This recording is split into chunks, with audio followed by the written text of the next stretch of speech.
what happened here. This is hallowed ground. This is ground where Sahaba and the Prophet ﷺ literally sacrificed themselves for Islam. And this ground is filled with the blood and sweat of these great people. And we're going to go over what happened here. The Prophet ﷺ quite literally tried to build that society of Medina in those first initial 2 years. But the Meccans were very vengeful people. They did not want to let the Prophet ﷺ do so, so they tried to amass a war economy to attack him. In the second year, throughout this time, they would try to send caravans to Syria and to Palestine in order to amass this war economy. So Nabi ﷺ would try to cut them off with battalions. And in the second year, after these many battalions were trying to cut off these caravans, the Prophet ﷺ heard about the biggest caravan of all, with over 1,000 camels, 50,000 pieces of gold, coming to trade and go back after their investment to Mecca. So he himself left the city with a battalion of 313 voluntarily, because the Prophet ﷺ signed a covenant with the Ansar that you will only have protection inside Medina, not outside. So he said voluntarily, whoever wants to go with me. And they would go out. When they went out, about an hour and a half drive from here, they reached a city known as Badr. And they found that that caravan had already reached Mecca. Now an army of 1,000 soldiers was coming to attack them. So the Prophet ﷺ defended Islam, being outnumbered 3-1 with only 313, who were literally outnumbered, outgunned. They didn't even have proper armor. But Allah subhanahu wa ta'ala blessed His Prophet that he would stand the whole night raising his hands like this, saying, "Oh Allah, grant these people victory, because if they perish tomorrow, then you will not be worshipped on this earth." And quite literally, they saw the Prophet ﷺ literally making dua in such intensity that they learned the meaning of reliance on Allah and La ilaha illallah in Badr. 1 year later, after they won that battle, they went back, and the Meccans were vengeful people again. They came to attack Medina itself, not with 1,000, not with 2,000, but 3,000. And they wanted revenge. And many of the leaders of Quraysh had been killed, so now their tribes want blood.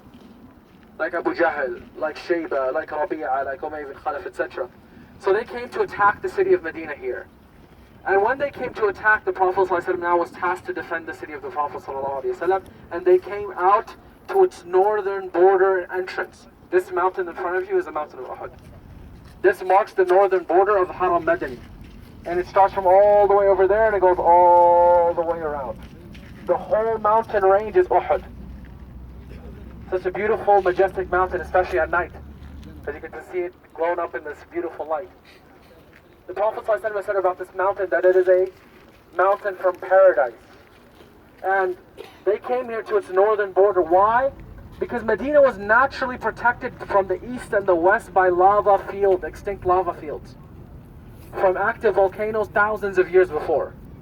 So Allah subhanahu wa ta'ala naturally protected the city, that an army cannot pass from its east or its west, or its southern portion where the Jewish tribes were, with their forts.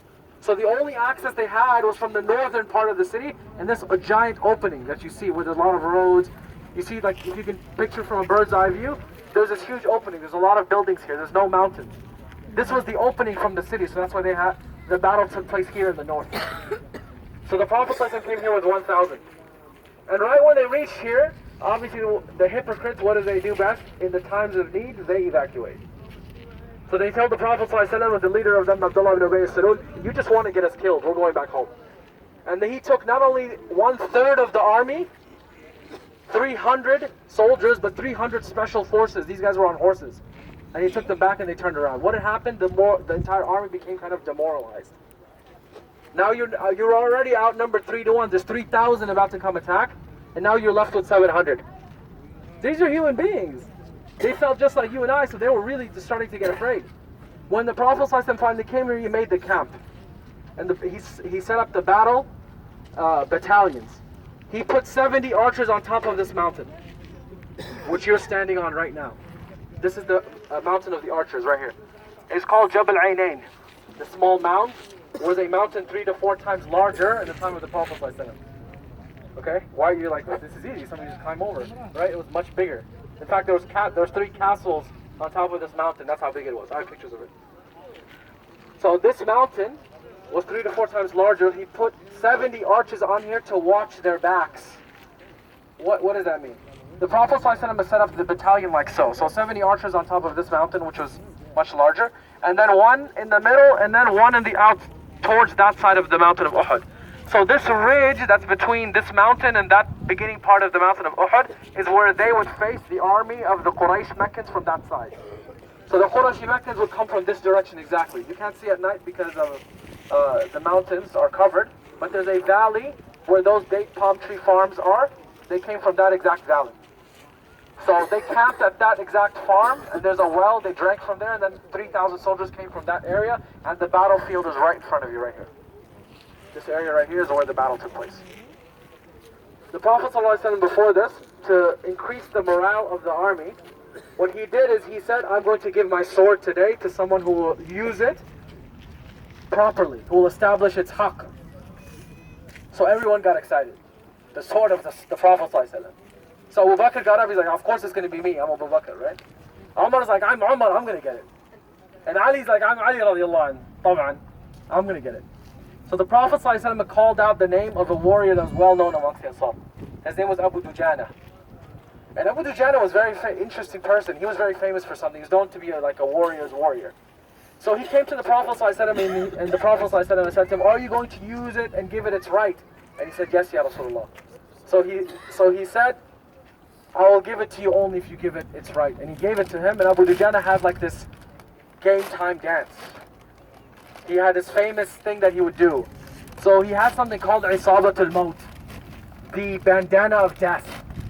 He pulled it out and it's red, and he would wear it. And if he wears it, that means something's going to happen, someone's going to die. So he puts this bandana on, he takes the sword of the Prophet ﷺ, then he starts strutting in front of everybody with the sword of the Prophet ﷺ and kind of like dancing with it. And all of the companions start laughing and like impressed with him and his war dance. The Prophet ﷺ said, you know, normally this is very arrogant and very prideful, but today it's good. Because today we're going to go out and represent for our nation and defend our faith.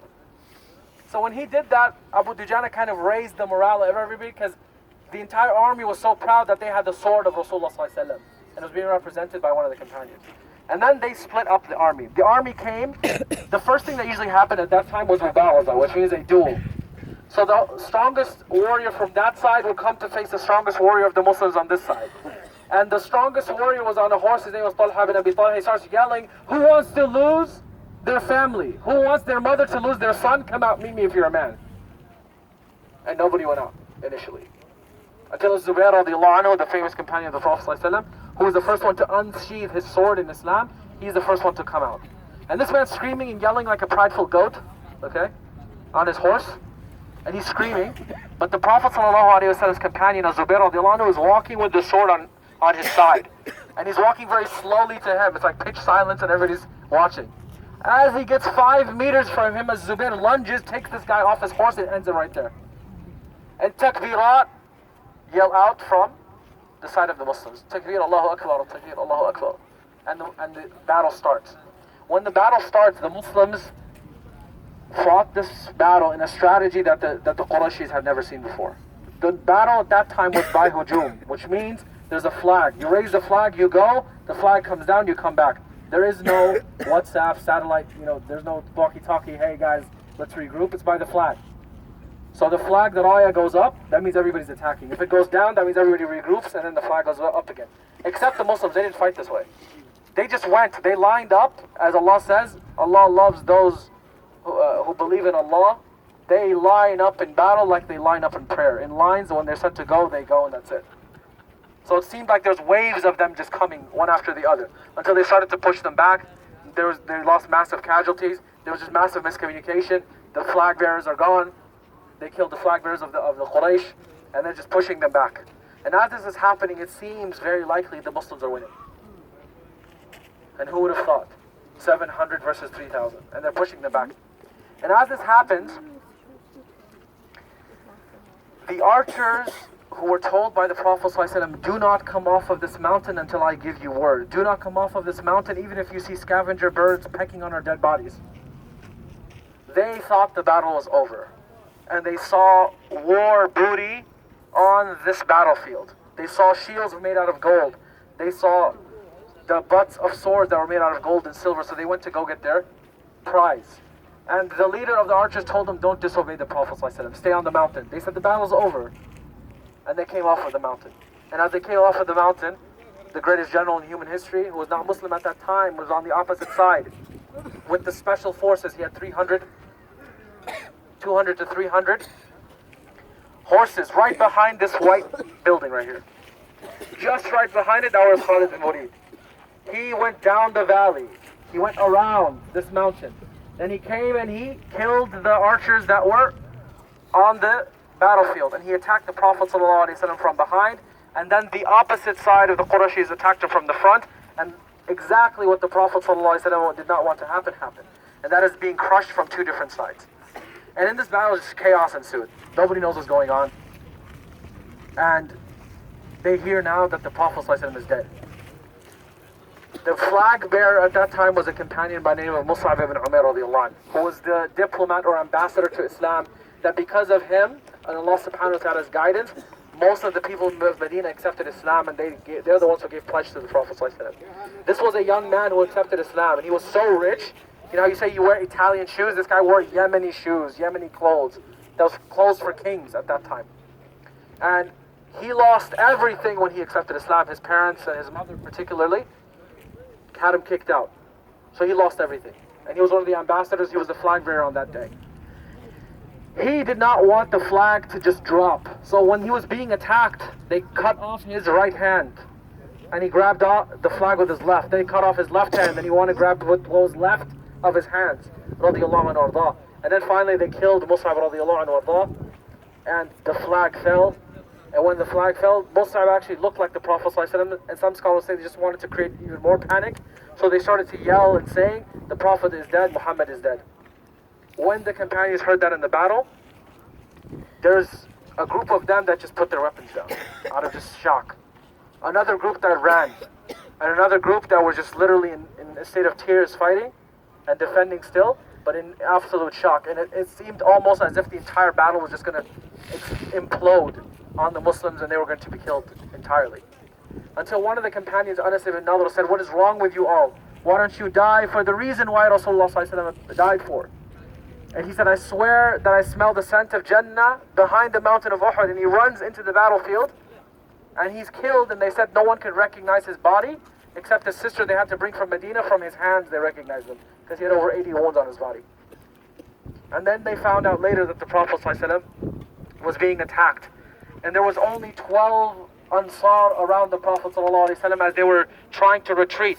And every time an Ansari would go in front, defend the Prophet until he died. Another one, till 12 of them died in front of the Prophet ﷺ. And then there was only Talha radiallahu anhu arda, who literally kept defending the Prophet ﷺ until he literally couldn't swing anymore, so he just turns his back and lets them keep hitting him until he loses his arm and it becomes paralyzed. Until finally they came, and there was a soldier that jumps in front of the one attacking the Prophet ﷺ and Talha, and literally is just warding off every one of them until that soldier gets hit in the shoulder and gets hit and hurt, but still defends those people off and kind of runs off with the army that's attacking the Prophet ﷺ. So it redirects them, and the Prophet ﷺ was allowed to retreat back into the mountain.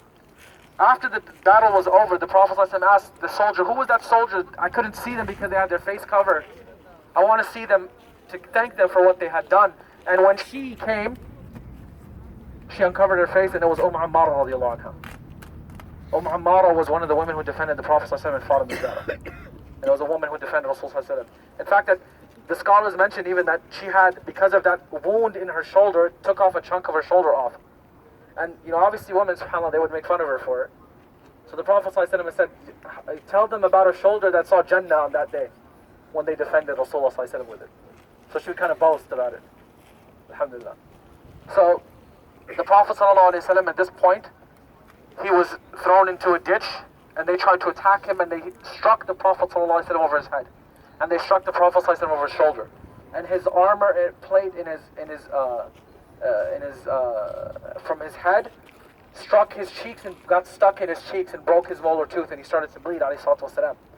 And he started to bleed, and he wiped the blood off of his head, and he says, كيف يفلح قوم يقتلون نبيهم? How will a people ever succeed if they're trying to kill their prophet? I'm only calling them to Allah and His Lord. Allah subhanahu wa ta'ala revealed the Quran and says, لَيْسَ كَمِنَ الْأَمْرِ شَيْءٍ. He said, this is not your matter, Ya Rasulullah. This is discipline from Allah subhanahu wa ta'ala for His Habib. And Allah subhanahu wa ta'ala mentions about them that maybe He will forgive them, or maybe He will punish them, but this is not in your matter.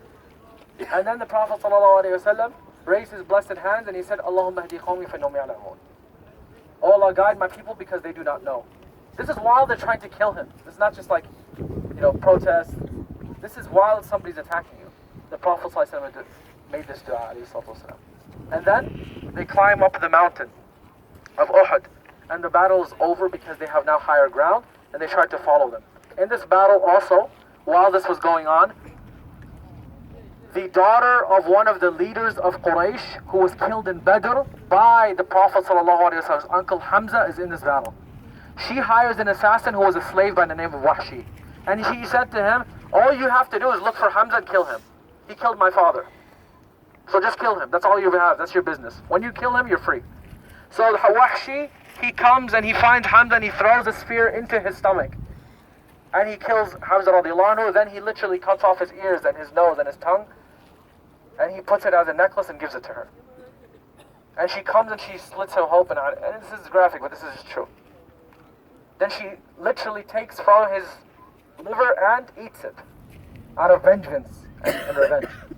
And Hamza radiallahu anhu was killed in this battle. And the Prophet sallallahu alaihi wasallam in this battle saw many of his companions and his beloved pass away. They said that when Rasulullah saw his Uncle Hamza mutilated, not just killed, mutilated in this. They said that we never heard the Prophet ﷺ cry out more than the day he saw Hamza. And the Prophet ﷺ, in that mountain, when he was seeing the deaths of 70 of his companions, they yelled out at him, Abu Sufyan, where is your God now? Raise Hubal, their God of honor. And the Prophet ﷺ said, aren't you going to respond? They said, what should we say, Ya Rasulullah? And the Prophet ﷺ said, Allahu a'la wa a'az. Allah is greater and more honorable. قَتْلَانَا فِي الْجَنَّةِ وَقَتْلَاكُمْ فِي النَّارِ. Our deceased, our martyrs are in paradise, yours are in hellfire. And then they said, يَوْمُ لَنَا وَيَوْمُ لَكُمْ. The day for us and a day for you. And they went back to that farm area over there, and they spent the whole night drinking and partying, etc. When they came down, the Prophet ﷺ saw Hamza, saw Mus'ab radiallahu anhu, and all of these companions, and he had them, put their coffin on. And as they were trying to put the coffin, the burial shroud, they couldn't find one that Mus'ab owned that could cover his body. A young man who had clothes that would literally drag in the streets of Mecca, and perfume so powerful, they said we could smell him not just in a distance, but for days, did not even own now a piece of cloth to cover his body. And they came to Rasulullah and said, Ya Rasulullah, when we try to cover his face, his feet become exposed. And we try to cover his feet, his head become exposed, so what should we do? And the Prophet ﷺ started to cry, remembering Mus'ab's status in Mecca. And he said, cover his face and put some leaves on his feet. And every time they would bring, and this is the difference of narrations amongst the scholars, but in one narration where the Prophet would pray janazah, every time they would bring Hamza, and then other people behind to pray janazah over the bodies of the shuhada, they would try to remove Hamza, and the Prophet ﷺ would tell them, leave him, don't take him from my sight. And the Prophet ﷺ kept praying over the body of Hamza. Some say 12 times, until all of the shuhada are buried. And they're buried right over there, which we're going to go saying salam to them, inshallah. This battle, inshallah, in ending, was a great battle that literally marked a very important lesson for Ummah Muhammad ﷺ. And that is Muhammad Rasulullah, the second part of Shahada. They learned La ilaha illallah in Badr. This battle had 62 verses of the Quran revealed about it. Most of them Surah Al Imran, verse 100 and on. And in that, Abdullah ibn Mas'ud said, we learned something in this battle that was so powerful, I never would have thought that it would happen until Allah told us about it in the Quran. He said, I would have never thought that the companions of the Prophet ﷺ would be tested with the dunya. But Allah told us the state of our hearts. He said about us, مِنْكُمْ مَنْ يُرِيدُ الدُّنْيَا وَمِنْكُمْ مَنْ يُرِيدُ الْآخِرَةِ. There are some amongst you that want this material wealth and material gain in this dunya. And there are others who want the akhirah. But don't fret if you make a mistake. Allah subhanahu wa ta'ala commands the Prophet ﷺ that if it wasn't because of the mercy of the Prophet, that they would have all turned against you. And they would have turned their backs on you, because the Prophet was merciful and لِنْتَ لَهُمْ. He was very kind to them. And he made dua for them. Allah forgave them. عَفَى عَنْهُمْ. And he says to the Prophet ﷺ, make dua for them, make istighfar, وَشَاوِرْهُمْ فِي الْأَمْرِ. Don't outcast the people who make mistakes here. And keep them in the ummah, and keep them in your guidance and advice. And Abdullah ibn Mas'ud said, I would have never realized that until Allah told us about the states of our hearts. This battle teaches us great responsibility, comes with great sacrifice. And you will never get anything easy and take it for granted. The sacrifice that these people made, we have to ask ourselves, subhanAllah, what sacrifice have we done? Honestly, when I think about a lot of what we have now available for us, we can literally just go up to our masajid and speak about Islam, have Islamic Awareness Week in the universities very easily. There's nothing that's literally stopping us. But where's our sacrifice? What have we sacrificed? And the last thing I'll share with you all, the one thing that I come out with this every single time, is that at the end of the day, these people walked away with some permanent sacrifice. Ammara left with quite literally a mark in her body that she would never get rid of. Talha, who pulled out the armor from the Prophet ﷺ's face, Abu Ubaidah Amr, sorry, he lost teeth in this battle. There's companions that literally would lose like a limb. This is the sacrifice that they had. The honest is, Allah is not asking us to sacrifice limbs. Allah tells us to do a prayer which takes 5 minutes, 10 minutes out of our day. That's the sacrifice we have. And in the end, the lesson is that if we disobey the Prophet ﷺ, then we can't expect better. We live Uhud in our lives every single day. The ummah is seeing and reliving Uhud throughout the ummah. We see Uhud constantly, and we're still expecting Badr.